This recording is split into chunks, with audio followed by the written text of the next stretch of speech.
सर्वांना नमस्कार. श्री अर्चना ह्या यूट्यूब चॅनलमध्ये मी अर्चना आपल्या सर्वांचं मनापासून स्वागत करते. धन्य तो दिवस जेव्हा जन्माला आला एक असा वीर, ज्याच्या चरणांना धरलं की संकट दूर होतं, ज्याच्या भक्तीने श्रीरामाची जय जयकार झाली. आज आपण जाणून घेणार आहोत हनुमानाच्या जन्माचे अद्भुत महत्त्व. फक्त एका देवाच्या जन्मा नाहीये, त्यामागील भक्ती, शक्ती आणि निस्वार्थ सेवेचा संदेश. जगातील प्रत्येक संकटावर विजय मिळवण्यासाठी एक अशी शक्ती जन्माला येते. ती शक्ती म्हणजे होती हनुमान. श्रीरामाच्या भक्तीने प्रेरित, संकटमोचक, धर्मशील आणि निस्वार्थ सेवक. चला जाणून घेऊया. वाल्मिकी रामायणामध्ये हनुमानाचे जीवन आणि बालपण, जन्माची परिस्थिती आणि श्रीरामाची भक्ती याचं वर्णन आपल्याला आढळतं. बालकांडामध्ये, रामायणाच्या बालकांडामध्ये हनुमानाचा जन्म, माता अंजनीची कथा आणि पवनदेवाशी संबंध याचा उल्लेख आढळतो. शिवपुरी आणि अगस्त्य पुराणामध्ये हनुमानाचे जन्म, शक्ती, देवता रूपातील महत्त्व यावर थोडक्यात माहिती दिलेली आहे. वीर हनुमानाचा जन्म चैत्र पौर्णिमेला झालेला आहे आणि तो त्या दिवशी साजरा केला जातो. हनुमान जयंती, याला हनुमान जयंती सुद्धा म्हणून ओळखलं जातं.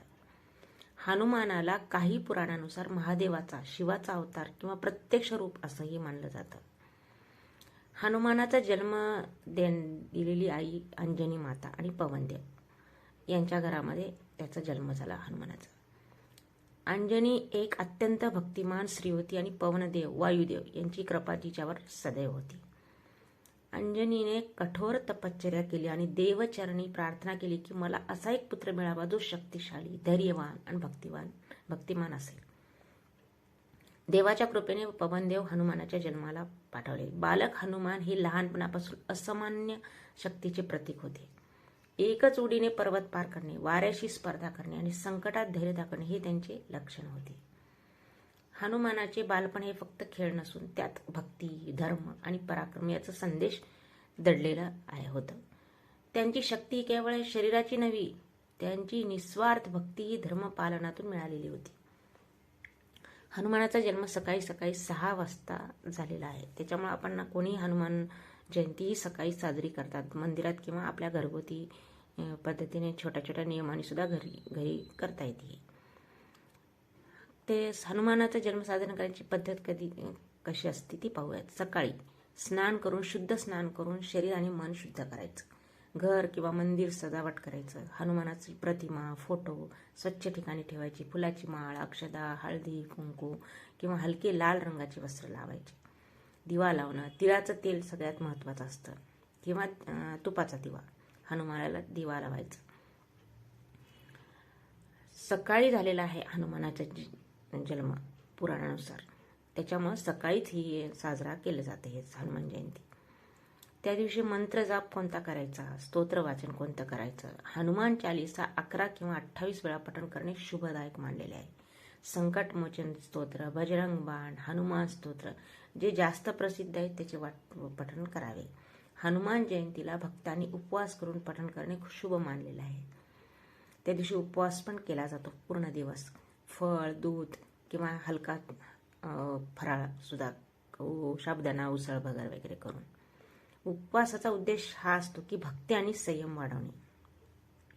हनुमानाला फुले, लाडू, मोदक, बेसनाचे पदार्थ अर्पण केले जातात. नैवेद्य अर्पण करताना मनात भक्ती आणि संकट मोचण्याची भावना असावी.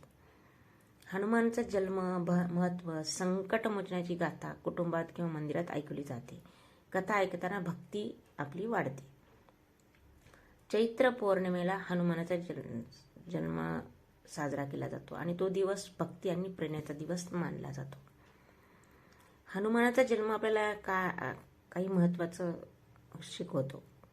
काय शिकवतो? भक्ती आणि सेवा. हनुमान हे रामाचे परमभक्त होते. त्यांचा जन्म आपल्याला शिकवतो की सच्ची भक्ती, निस्वार्थ सेवा जीवनात मोठे सामर्थ्य निर्माण करतात. धैर्य, शक्ती म्हणजे संकटावर विजय मिळवायचं असलं तर धैर्य, बुद्धी, प्रामाणिकपणा आवश्यक असतो. हे हनुमानाचे गुणाचे आदर्श आहेत. सत्य आणि धर्मपालन, सत्याच्या मार्गावर हनुमान नेहमीच चालत असत. आपल्याला सत्याचे पालन करणे आणि धर्माच्या मार्गावर टिकून राहणे हे महत्त्वाचे आहे. संकटमोचन म्हणलेलं आहे. कारण काय की कोणत्या अडचणीत हनुमानाची कथा आपल्याला सांगते की भक्ती प्रयत्नाने संकटावर मात करता येते. हनुमानाचा जन्म केवळ आध्यात्मिक दृष्टिकोनातून तर महत्त्वाचा आहे, त्यासोबत प्रत्येक भक्तासाठी एक प्रेरणेचा स्तोत्र आहे. संकटाच्या काळात धैर्य ठेवणे, भक्ती सेवा यांचे महत्त्व जाणून घेणे हे हनुमान जन्माने आपल्याला शिकवले आहे. हनुमानाच्या जन्मामुळे काय होतं की त्यांच्या असाधारण शक्ती, वेग, धैर्य या गुणाचा प्रकाश पडतो. त्यामुळे आपल्याला कठीण प्रसंगामध्ये धैर्य आणि सामर्थ्य मिळवण्याची प्रेरणा मिळते. हनुमान हे सत्य, प्रामाणिकपणा, धर्मपालनाचे प्रतीक आहेत. त्यांचा जन्म आपल्याला न्यायाच्या मार्गावर राहण्याचे आणि पापावर विजय मिळवण्याचे स्मरण करून देतो. त्यांना संकटमोचन का म्हणलेले आहे? कारण ते संकट निवारण करतात आणि त्यांचा जन्म आपल्याला शिकवतो धैर्य, बुद्धी, भक्ती यांच्या मदतीने कोणत्याही संकटावर मात करून जाऊ शकतो. हनुमान हे योगमुक्त पण आहेत. त्यांच्या जन्मामुळे आध्यात्मिक साधना, ध्यान, संयम याचे महत्त्व आपल्याला लक्षात येतं. धैर्य आणि संयम हे आपल्याला संकटावर विजय मिळवतात आणि निस्वार्थ सेवा आपलं जीवन बदलू शकते, असं सुद्धा हनुमान जयंतीत आपल्याला संदेश मिळतो. आणि सगळ्यात महत्त्वाचं म्हणजे हनुमान हे निस्वार्थ रामाचे भक्त होते. त्यांनी रामाची भक्ती त्यांना अतिप्रिय होती. आज आपण पाहिले की हनुमान जन्माचे अद्भुत महत्त्व. हा जन्म आपल्याला शिकवतो भक्तीने शक्ती मिळते, निस्वार्थ सेवा जीवन बदलू शकते. धैर्य आणि संयम प्रत्येक संकटावर विजय मिळवतात. म्हणून या दिवशी हनुमान जन्माला आले. तो दिवस फक्त एक पवित्र उत्सव आहे, त्यासोबतच शक्ती, भक्ती आणि प्रेरणेचा दीप आहे. जय श्रीराम, जय हनुमान.